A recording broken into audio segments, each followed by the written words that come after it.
আসসালামু আলাইকুম everyone, welcome to my channel candy floss delight. আশা করি ভালো আছেন। আজকে আপনাদেরকে আরেকটা ফন্ডেন্ট কেকের ডেকোরেশন ভিডিও শেয়ার করব।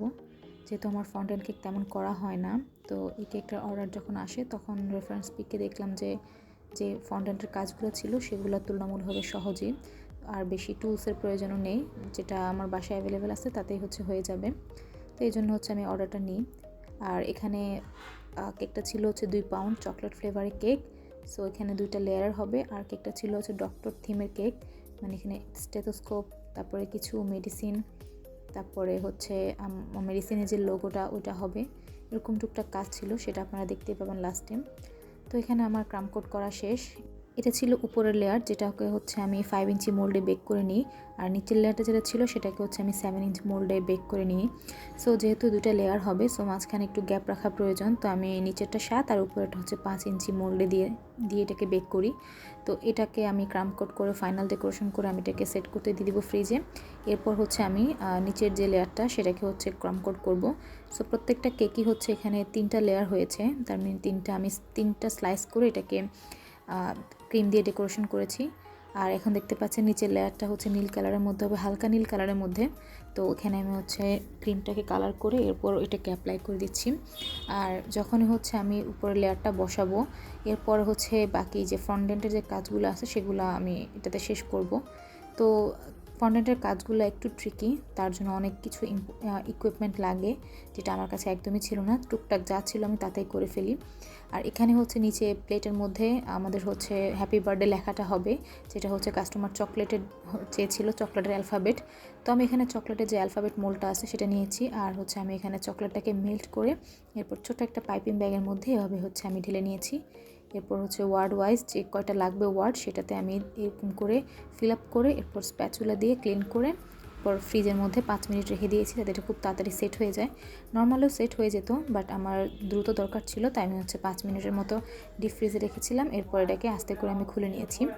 এভাবে করলে কাজটা খুব সহজ হয়। আগে যদিও আমি এভাবে করতাম না, আগে আমি প্যালেট নাইফ দিয়ে চকলেটগুলোকে পোর করতাম, কিন্তু এখন দেখলাম যে পাইপিং ব্যাগ দিয়ে করলে খুব ইজিলি এটাকে বের করা যায়। তো এখানে আমার যতটা দরকার ছিল আমি সেগুলো তৈরি করে নিয়েছিলাম। আর একটা প্লেটে এরকম লিখে রেখেছিলাম, যাতে আমি বুঝতে পারি আমার কোন কোন ওয়ার্ড প্রয়োজন। তো এখন আমি এটাকে স্ট্যাক করব। নিচের লেয়ারে অবশ্যই আমাকে স্ট্র দিতে হবে, কারণ যেহেতু এটা ডাবল লেয়ার আর এটা অনেকটা দূর যাবে, কাস্টমারের বাসা আমার বাসা থেকে অনেক দূরে। সো এখানে ডাবল প্রোটেকশনের জন্য অবশ্যই স্ট্র দিতে হবে। তো আমি 2টা স্ট্র দিয়েছি এভাবে। এরপর উপরে যে লেয়ারটা ওইটাকে আমি এটাকে দিয়ে দিব। আর এটা খুব সাবধানতার সাথে করতে হয়, আমারও মাঝে মাঝে সমস্যা হয়, যেহেতু উপরের লেয়ারটা বসাতে গেলে একটু ট্রিকি। তো যাই হোক, আমি যেখানে যেখানে ক্রিম উঠে গিয়েছিলো সেখানে আবার আমি ক্রিমটা দিয়ে নিয়েছিলাম। আর এটা ততটা স্মুথ না হলেও চলবে, কারণ আমার এখানে ফন্ডেন্টের কাজ আছে। সো এখানে অতটা স্মুথনেসের প্রয়োজন নেই।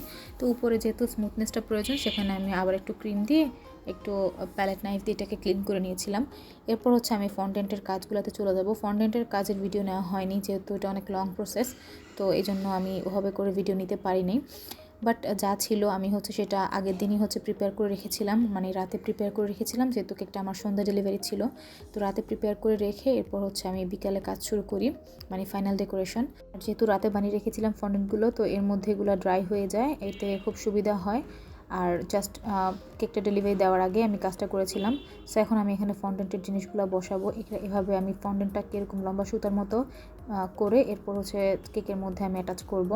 সো এটা তেমনটা ট্রিকি ছিল না, কিন্তু এই কাজগুলো পিল বানানোগুলো, তারপরে প্লাস সাইন, তারপর হার্টবিটের যে সাইনটা ওইটা, তারপরে স্টেথোস্কোপ, এগুলোতে আমার প্রচণ্ড সময় লাগে। তো এই জন্য আমি ডিটেলস ভিডিও নিতে পারিনি।